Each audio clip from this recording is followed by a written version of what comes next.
विद्यार्थिनी मैत्रिणींनो, आज आपण BA द्वितीय वर्ष ऐच्छिक मराठीच्या निमित्ताने मध्ययुगीन गद्यपद्याचा अभ्यास या अभ्यासपत्रिकेविषयी इथे विचार करणार आहोत. खऱ्या अर्थाने मध्ययुगीन कालखंड हा मराठी साहित्याच्या निमित्ताने, मराठी माणसाच्या निमित्तानं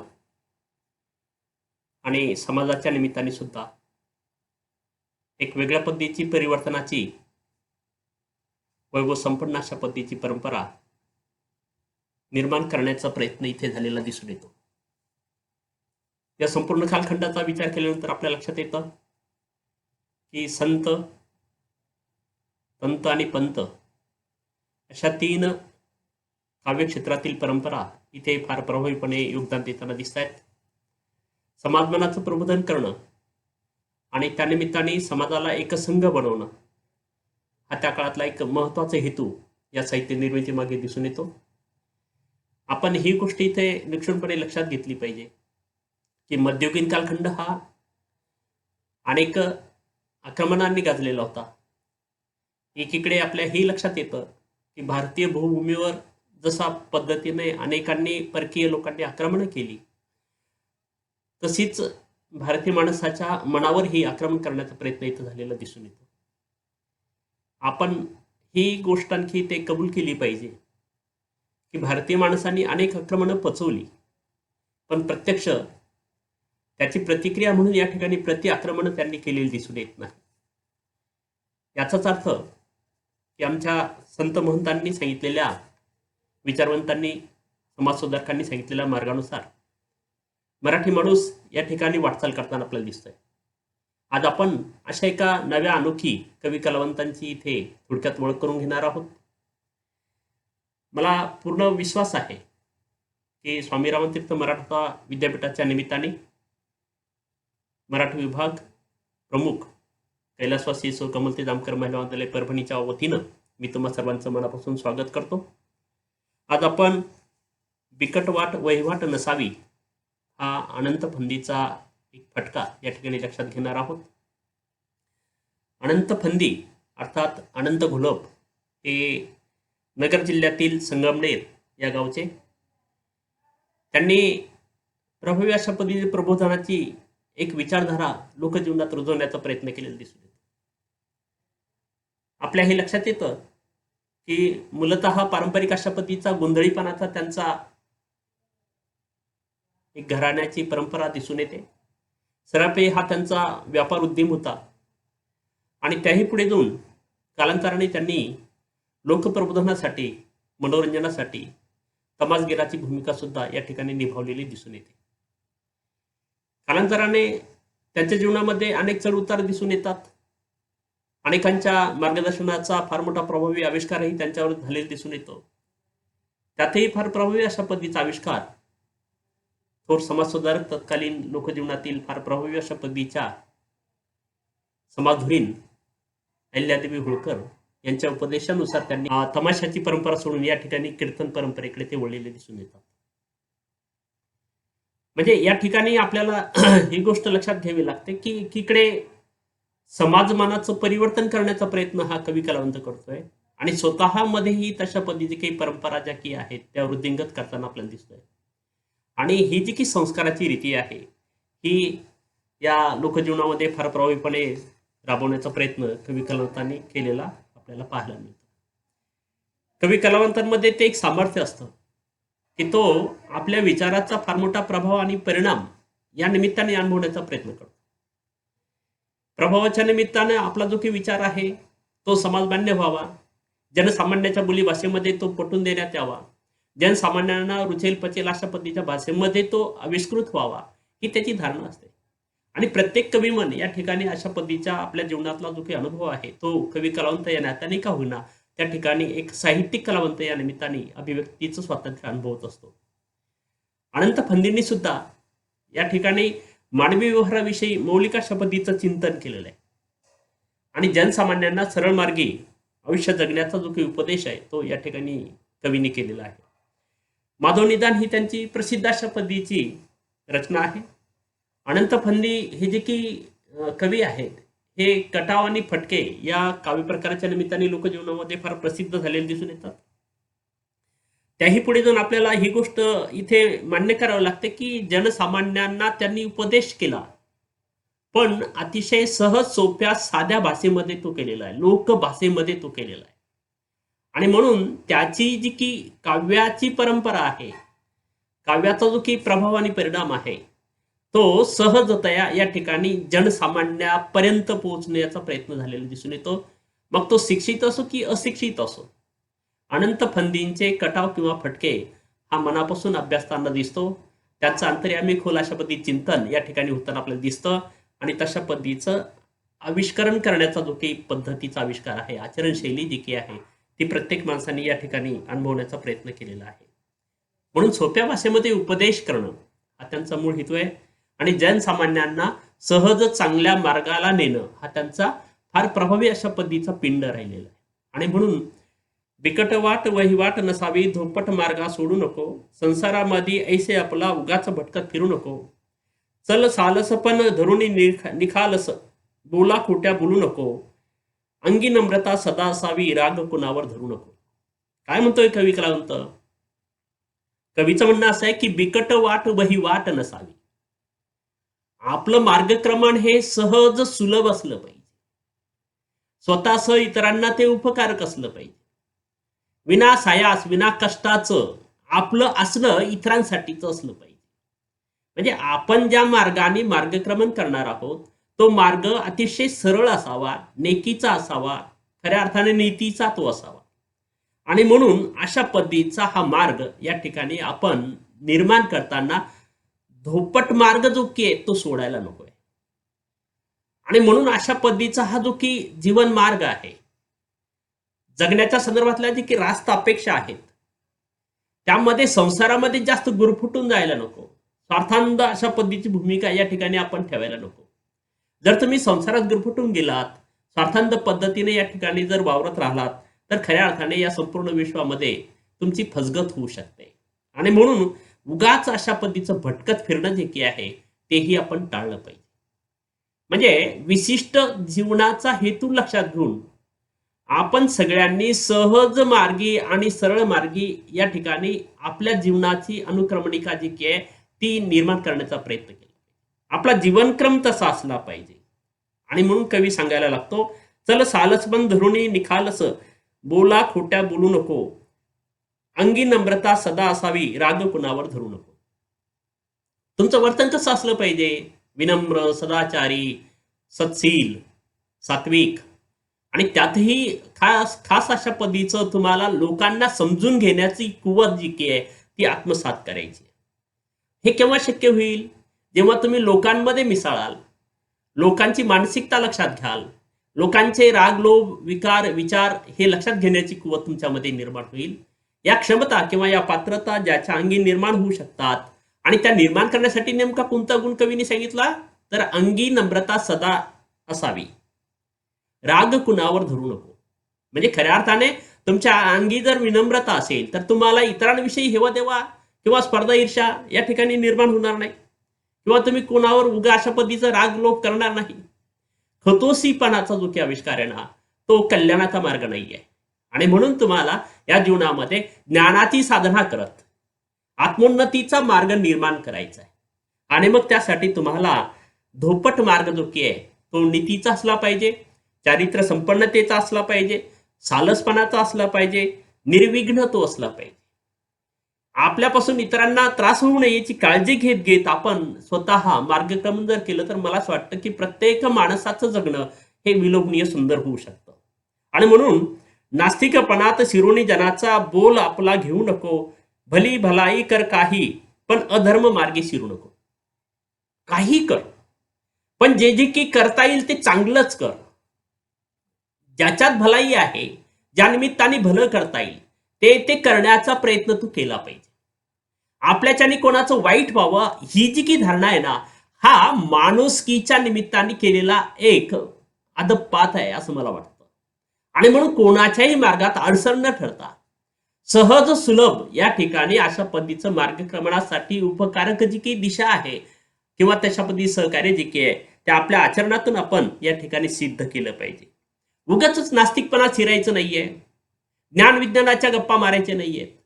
सुधारक किंवा असुधारक या निमित्ताने किंवा विद्रोही किंवा सज्जन या निमित्ताने एकीकडे आपण पाहतो अराजकता या देशामध्ये स्तोम माजवते आहे, त्यालाही खतपाणी देण्याचा प्रयत्न आमच्या सालस भूमिकेतून होताना आम्हाला दिसतोय.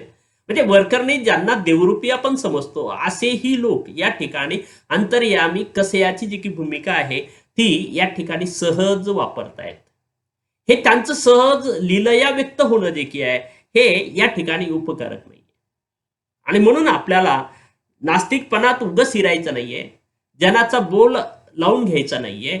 म्हणून आपल्या मनाला, आपल्या विवेक बुद्धीला, आपल्या विचाराला, आपल्या बुद्धीला, आपल्या मनाला आणि खऱ्या अर्थाने बुद्धिप्रामाण्यवादाचा स्वीकार करत प्रयत्नवादाच्या अधीन राहत आपल्याला या ठिकाणी दैनंदिन जीवनातील जे काही अनुभव आहे ते लोकांपर्यंत पोहोचवायचे.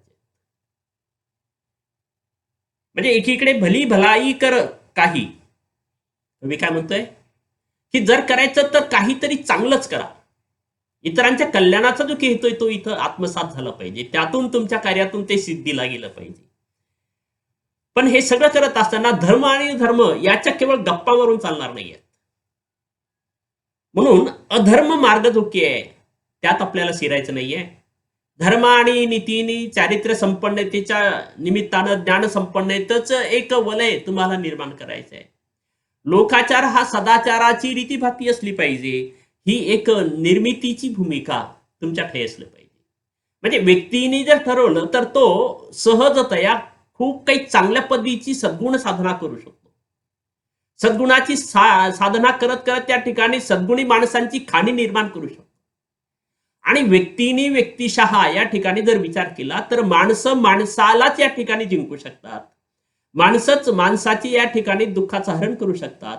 माणसंच माणसाला अतिशय सुखकारक आणि समृद्ध अशा पद्धतीचा जगण्याचा अनुभव देऊ शकतात. हे काही कमी नाहीये. एकीकडे आपण पाहतो की आज आपण करोनाशी लढा देतो आहोत. करोनाशी लढताना आपल्या सगळ्यांना त्याने आपल्या अस्तित्वाचा, अस्मितेचा, आत्मिकतेचा आणि भौतिकतेचाही संदर्भ आपल्या लक्षात आणून दिलेला आहे. मला असं वाटतं की करोनाचं आगमन हे बिकट वाट वहिवाट नसावी यापैकीचा तो आहे. म्हणजे निसर्गाच्या सानिध्यात निसर्गाला सहज आकलन होईल असा, सहज पेलवेल अशा पद्धतीचा माणसाचा जगण्याचा आविष्कार असला पाहिजे. आमची जी की भूमिका आहे ती अतिरेकीपणाची आहे. आम्ही जी की भूमिका या ठिकाणी घेऊन या ठिकाणी वाटचाल करतो आहोत ही जी की आहे ही अत्यंत तकलादूपणाची आहे.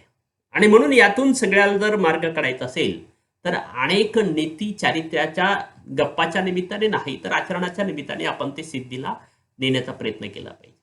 कवी म्हणतोय, माय बापावर रुसू नको, दूर एकला बसू नको, व्यवहारामध्ये फसू नको, कधी रिकामे असू नको.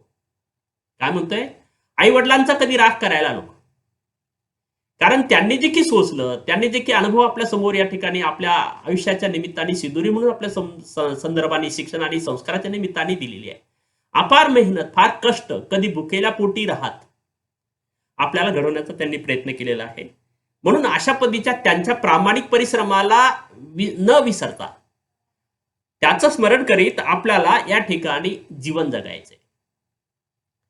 ज्याचा आपल्या आई वडिलांविषयी दुरान्वय भाव आहे किंवा तो दुरान्वयाने या ठिकाणी आपली भूमिका मांडायला लागतो, तो या जगामध्ये एकटा पडतो. आणि एकटा असणं ही काही चांगलं नाहीये. माणसाची उपजत प्रवृत्ती अशी आहे की त्याला एकटा असण्यापेक्षा दुःखटा असणं हे नेहमीच आवडतं. आणि म्हणून समाजशील प्राणी, समूहशील प्राणी म्हणून त्याची गणना केली जाते. एकलखोरेपणा जो की आहे, एकाकीपणा जो की आहे, हा आपल्याला विनाशाकडे घेऊन जाऊ शकतो. आणि म्हणून अशा पद्धतीच्या या मार्गक्रमाच्या निमित्ताने आपल्याला आपल्या मनातलं हितगुज जे काही आहे ते समजून घेणार कोणीतरी असावं लागतं. आणि म्हणून आपण ज्या ठिकाणी ज्या निमित्ताने एकमेकाशी संलग्न आहोत त्या ठिकाणी सर्वप्रथम आई वडील, गुरुजन आणि समाजातील जे काही थोर विभूती आहेत त्यांच्या संदर्भाने ज्यांनी आदर्श आणि आदरणीय अशा पद्धतीचं आपलं आचरण या समाजाच्या समर्पण शैलीमध्ये निर्माण केलेलं आहे, अशा लोकांमध्ये आपण आपली जी की भूमिका आहे ती मांडण्याचा प्रयत्न केला पाहिजे. समस्या निराकरण करणं हे फार मोठं कोड आहे, पण समस्या निर्माण होऊच नये याच्यासाठी याच्यासाठी सुद्धा या ठिकाणी फार प्रभावी अशा पद्धतीची वाटचाल करणारी एक परंपरा दिसून येते. आणि म्हणून अशा पद्धतीच्या या अनंत फंदीच्या फटक्याच्या निमित्ताने जेव्हा आपण विचार करू लागतो तेव्हा व्यवहारामध्ये फसू नको, कधी रिकामा असू नको. आळस, अज्ञान, अंधश्रद्धा ही हानिकारकच आहे. आणि म्हणून जर कोणा असं सांगितलं की बा ठीक आहे, तू या ठिकाणी बसून राहा, तुला वाटेल ते आम्ही देऊ, तुला खानपान, राहण सहान, राज ऐश्वर्य जे काही ते आम्ही देऊ, पण तू इथून हलायचं नाहीये, तरी ते शक्य होणार नाहीये. पण तरीही आपल्याला असं वाटतं की जर विना परिश्रमाचं आम्हाला होता येतं, आम्हाला जर या ठिकाणी या सगळ्या भूमिका मिळत असतील, विनासायात जर ते प्रारब्धाचा भाग म्हणून आम्ही स्वीकारत असो, तर त्यातून बळवणारी आळशी प्रवृत्ती ही आपल्यासाठी घातक आहे. कवी त्याची जाणीव करून देतो. आणि म्हणून व्यवहार करताना अतिशय सजग तुम्ही राहा, सावध तुम्ही राहा, सजग राहा, सावध राहा. तुम्हाला व्यवहाराचं जे की ज्ञान आहे ते व्यवहार ज्ञान लोकजीवनात सहज प्रभावीपणे मांडता आलं. आता मानवी मनाच्या व्यवहाराच्या निमित्ताने आपण पाहू, भौतिक देवाणघेवाणीच्या निमित्ताने, भौतिक व्यवहाराच्या निमित्ताने आपण इथे लक्ष ठेवू. यामध्ये जर तुम्ही स्वार्थांध भावनेने राहिलात, विज्ञान आणि विवेकासहित जर या ठिकाणी किंवा त्याला विरहित अशा पद्धतीची भूमिका जर तुमची असेल, तर तुम्हाला या ठिकाणी फार मोठ्या अडचण निर्माण होऊ शकतात. म्हणून तुम्हाला जर या जीवनामध्ये फार प्रभावी अशा पद्धतीचे योगदान द्यायचं असेल, तर मानवी मूल्य नाकारणारी पिढी विरुद्ध मानवी मूल्य जोपासणारी पिढी यांच्यातला संघर्ष होताना, ज्या वेळेला मानवी मूल्य जोपासणाऱ्या पिढीचा विजय होतो त्यावेळेला तो अनुभव सुखकारक असतो. मानवी मूल्य नाकारणाऱ्या पिढीचा ज्या वेळेला विजय होतो त्यावेळेला तिथे दुःखकारक अनुभव आपल्या वाट्याला यायला लागतात. म्हणून आपलं जगणं कसं असावं हे जर आपल्याला ठरवायचं असेल, तर आपण सरळ मार्गी असलं पाहिजे. आपण निरालस निखालस अशा पद्धतीचं आपलं जे काही जीवन आहे ते या ठिकाणी या निमित्ताने मांडण्याचा प्रयत्न केला पाहिजे. परी उलाढाली भलभलत्या पोटासाठी करू नको, वर्म काढवणी शर्मा याला उणे कुणाला बोलू नको, बुडवाया दुसऱ्याचा ठेवा करुणी हेवा झटू नको, बुडवाया दुसऱ्याचा ठेवा करुणी हेवा झटू नको, मी मोठा शहाणा धनाटे ही गर्वभार हा वाहू नको. जगण्यासाठी आपण अनेक तडजोडी करत असतो आणि त्या संपूर्ण तडजोडीचा एक महत्वाचा मुद्दा आणि केंद्र असतो, तो म्हणजे आपला स्वार्थ. मला माझ्यासारखं जे जे की आहे ते बनवायचंय, मग जगाने माझ्यासारखं असलं पाहिजे, माझं ऐकून असलं पाहिजे, माझी हुकमत त्यांनी मानली पाहिजे, ही त्याची धारणा या ठिकाणी व्हायला लागते. आणि म्हणून त्या ठिकाणी तशा पद्धतीचा भल्या उलाढाली करण्याचा प्रयत्न तो करत असतो. आणि हे केवळ त्याच्या पोटासाठीचा प्रपंच असतो. पोटार्थी जी की भूमिका आहे ती या ठिकाणी ज्ञानार्थी होऊ शकत नाही. आणि जर ज्ञानार्थी तुम्ही नसाल, पोटार्थी जर तुम्ही असाल, तर आपमतलबी अशा पद्धतीचं आपलं जगणं जे की आहे ते आपमतलबी अशा पद्धतीचं जगणं या ठिकाणी कोणाच्याच कल्याणाचा विषय असू शकत नाही. आणि म्हणून आपण सगळ्यांनी ही गोष्ट लक्षात ठेवली पाहिजे. उगच एकमेकाचं उणदुणं काढणं, वर्म काढणं, त्याच्या वाट्याला जाणं, त्याला आपल्या वाट्याला घेऊन येणं, या सगळ्या गोष्टी करण्यापेक्षा आपण नियोजित अशा पद्धतीच्या कर्मानुसार इथे वाटचाल करण्याचा प्रयत्न केला पाहिजे. मला असं वाटतं की बिकटवाट वहिवाट नसावी या अनंतपंथीच्या फटक्यातून आपल्या सगळ्यांना फार प्रभावी अशा पद्धतीचं प्रबोधन अनंतपंथींनी केलेलं आहे. त्याचा सारूपानी का होणं वेध घेण्याचा आपण इथे प्रयत्न केलेला आहे. नमस्कार.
आपलं क्लोज आहे.